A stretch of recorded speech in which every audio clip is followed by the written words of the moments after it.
It's 1928, or at least imagine it is. That's the year my father was born, and that's the year that the Capitol Theater in Rome, New York opened. I made my way there today to celebrate their 95th anniversary of opening night to the day. And this is only the second time I've been to that theater. Last year I went there to see the Nutcracker, which is on my YouTube channel here somewhere.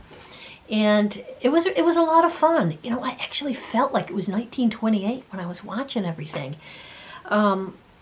This is an original article that was published in the paper there, the Daily Sentinel, on the day that it opened. It says there were 50 people in line before the theater was set to open at 4:30. Of course, it was 1928. The stock market crash hadn't happened, and the Depression hadn't happened, and there was a poem that was associated with that time. I think it was written about 1920, but it came to be associated and reflect the feeling of the 20s themselves. My candle burns at both ends. It will not last the night. But ah, my foes and oh, my friends, it gives a lovely light. They were burning their candles at both ends. And I remember when I was young, my mother used to warn me. She'd use that poem and she'd say, don't burn your candle at both ends, you know. But that's what they were doing. And so even the architecture of the time, these lovely theaters that were built, many of them all across the country around the same time, they were so ornate. This night, this article says it was decked out in evergreens, probably in anticipation of Christmas, and flowers in the organ, in the orchestra pit.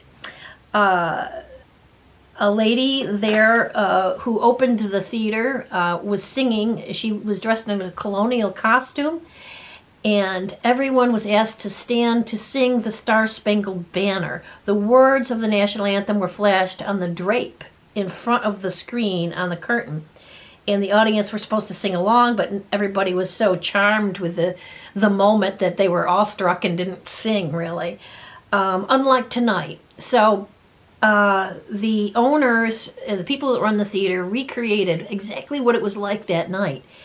They also ran the same greeting because it was in the newspaper, word for word, what was on the screen to welcome everyone to the theater. It was redone to make it seem like it was really happening that night. So this is the program that they handed out, 95 for the 95th anniversary. Maybe, good Lord willing, the creek don't rise, I'll go to the 100th one. But this kind of shows what they were showing tonight. Blossom Seeley and Benny Fields. And a really cool one called the Ingenues, the band Beautiful. This was a group of women, and you'll see little clips of them I'll put in what's coming up, of just really attractive women dressed in the best period clothes of 1928, and they could play all sorts of instruments. Then it was followed by We Fall Down by the famous Stan Laurel and Oliver Hardy. The movie that they ran was run at this theater in 1928, not on opening night, another about 3 months later or something, but it was a great movie. It was called The Last Warning. Universal Pictures.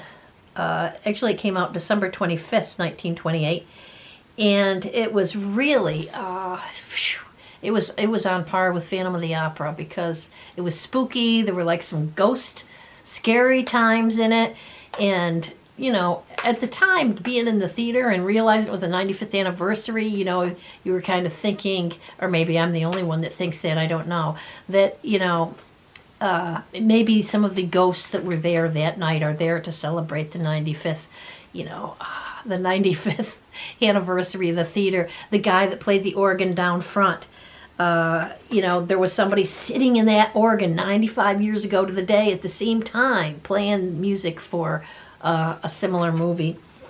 So the gentleman that played the organ tonight was David Peckham, and he's like well known. You got to Google him. He does this like all over the country, and he's from Horseheads, New York. And you'll see at the end of my little clips here, you'll see him talking to the people after the show, and it was really fascinating. This organ is the original. You'll hear him say it's probably the only one in the country that still survives, unrefurbished or unchanged from the way it was in 1928. And you know, there are still sounds that play that you can hit a lever or a button, and there'll be a bell that rings over in the section where the organ sounds come out and where the music comes out. Just as a little side story, my grandfather was born in 1887. That's my father's father. And when my mom first met him, he used to, they used to tell stories. They were getting to know each other, and he said he knew a lady that played in the movies. And my mom was really impressed. Well, as she got to know him better, she found out that he wasn't trying to impress anybody. He knew somebody that played in the movies. She played the organ down at the local theater for the silent movies.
It's a nice climb, that metal ladder. And yeah, well, you get used to it. And is this the original organ then? Yes. Yeah. Oh, yeah. Okay, I just wanted to double check This one of the second one or the third one? This type of organ. Well, this was kind of at the end of the production of theater organs for theaters. You know, it was really coming down because it was sound coming in. Everybody could see what was about to happen. And the motor company that built this, we only built 5 models of this type. This is the only one of that model remaining in its original home. Wow. And out of the hundreds upon hundreds of feeder organs and feeders that the motor company built. We believe this is the only one that's been unaltered in the whole country. So there's a lot of reasons to maintain it and bring it back to its glory. You were able to do all the noises, Yes. right down to the little key on the floor and everything, the tinks, and was that Your always? imagination does a lot too. For the ones I'm not does it? doing, Ah. you hear things that maybe I haven't contributed. It's wonderful. Thank you. And that's the way it was hopefully done in the better houses. The larger houses would have had a small orchestra in collaboration with the organ. And in small towns, would the people playing the organ have been responsible for the little extra noises and stuff too? Probably, if they were, willing to Okay. push it that far. And a place like this may have had a tiny orchestra playing along. But this house opened with sound. So it could do silent movies, and they kept that going. Art knows this until 30 or 31, because they were still releasing pictures without sound. So it was still being used for that purpose for quite a few years. Wow. Yeah, they're great pieces. I try to approach it from an orchestral basis.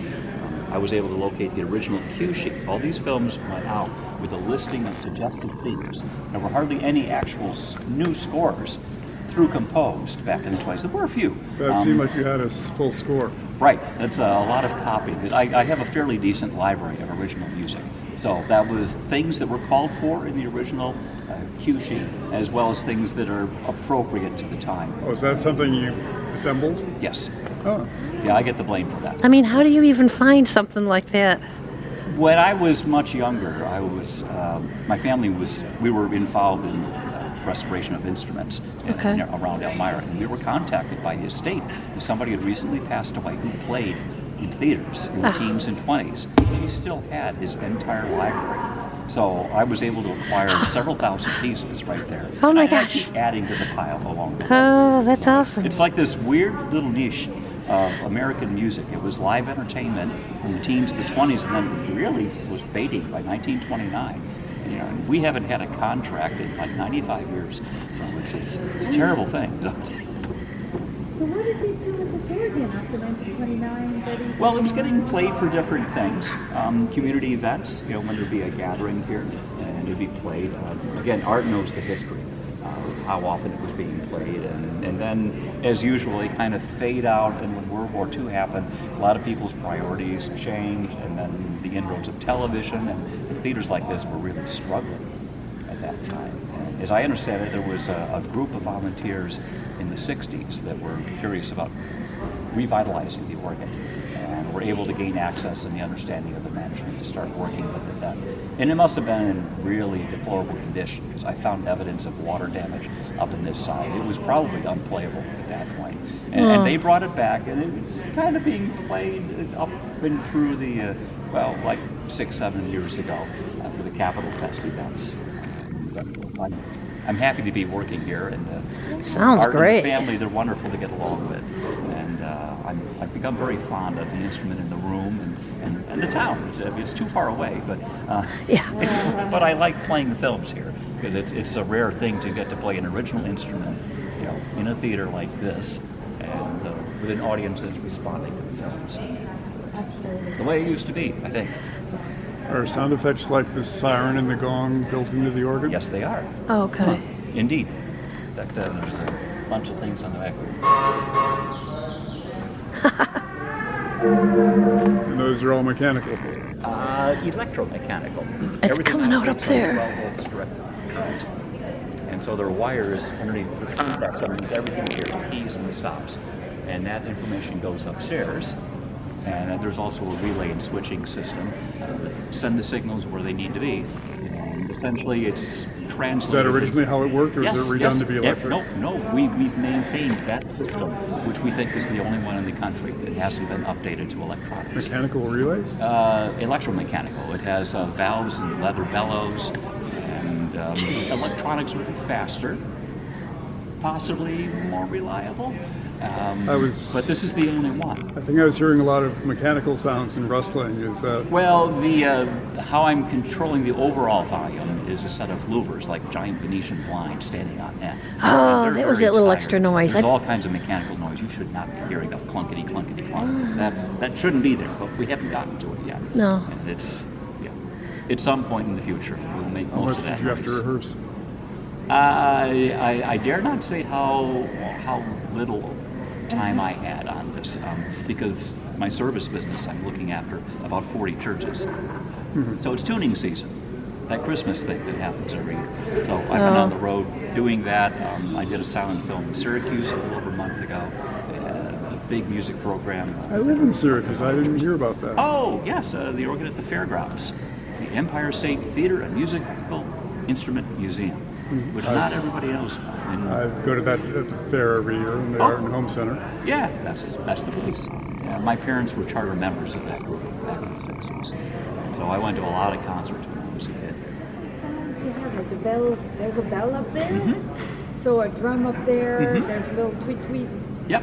Wow. It's all in it, and it was all what was common to these instruments designed to accompany silent pictures in the teens and 20s. So it went through all these, the evolution of the industry and the players and all that. It was really peaking about 1928, or just starting to collapse. And it was amazing what happened in just a few years. Yeah, because Jazz Singer came out, what? 27. 27, Yeah, okay. and that was Vitaphone, so that was on the synchronized discs. But it was revolutionary. Now, there had been experiments with sound with movies before that, but they weren't commercially viable, really. But the big exhibitors, it was always about money. Capitalism, smells money, and they were seeing that as the next best thing. But a huge change for all the thousands of theaters in the country to get wired for sound. Nobody had that. So the technology had to catch up, as well as the manufacturing. Western Electric and other companies were the leaders in producing the speakers and getting all the wiring and the amplifiers. And the race was on at that point, and these fell by the wayside. But in a few places, they're still here. And I think they're still viable for portraying a silent film the way it ought to be. Unless you hear it with a live orchestra. And if you don't know about the Paragon Ragtime Orchestra, look for them online. They've been doing original scores, and they're actually based out of Lewisburg, Pennsylvania. And they've played all over the world, done recordings for Disney. Rick Benjamin, the director, is a really neat guy. I've done a few films with them, and that's just a thrill to work with a small orchestra like that. Recreate the movie. Ragtime orchestra. Paragon Ragtime Orchestra. Yeah, they're fabulous, because they're all like Juilliard trained musicians, playing original instruments with original scores from the time. So it's a time capsule to hear them.